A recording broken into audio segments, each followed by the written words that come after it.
G'day guys, today we're just going to have a quick run through on how to do some service and maintenance of your own home air conditioning. Here today we've got a Daikin 9.5 kilowatt that's recently been installed by Jay's Air.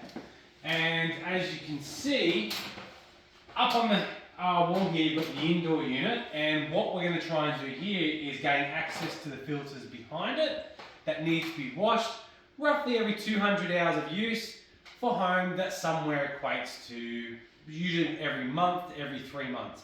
I like to tell people to do it once every season. That way you can kind of get a gauge of when you last done it. So the correct time to have it done is if you put hands either side of here, lift it up, you'll see you got a bunch of filters in here, okay? If you have a quick look at it here, you can see that these probably are about due to be done. My rule of thumb is if you can see the dust, it's time to clean it.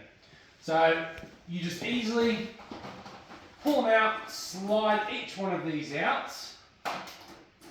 just like that. Perfect. Take them outside, go to a hose and whatnot. Now some people think that the best way to clean these is with a hoover. That's incorrect. Because if you get a hose, watch how fast it is. Just give it a quick hose off. Now, when I'm washing these, I always do the side first where the dust is not. Rather than pushing the dust through the filter, I always push it back out and then wash the other side. You give it a shake off, and if you have a look at these, you'll be able to see the difference between its cleanliness. So this one's going to breathe a lot easier. The dust they are, the less the air can go through it and the less efficient your aircon is. And once you're done and you've shaken it off, you just slide them back in, and you do that with all three of them and your filters will be clean.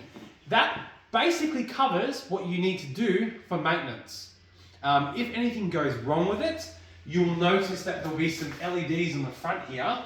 We'll just grab the remote, turn it on, and you'll see there's a green LED here. If something goes wrong, it'll actually start blinking at you, which we'll go through on how to retrieve error codes and whatnot in a different video. But until that happens, generally means everything is going good. Sometimes with some brands, this will blink at you for a couple of seconds or a couple of minutes, just while it heats up the indoor coil when it's on heating. Other than that, as long as you keep these filters clean, and then at the same time, if you have a look out here, make sure that in behind here, there are no debris or leaves, dog hair, anything like that, that's obstructing the airflow, because the airflow wants to go through here and then out there, as so. And that's what will keep your system running optimal, most energy efficient, and keep it running, for a reasonable amount of lifespan. Usually you should get somewhere between 12 to 15 years, upwards of 20 out of an air conditioner, and that's what you're aiming for. All right. So that's a quick rundown how to maintain your air conditioner. Thank you.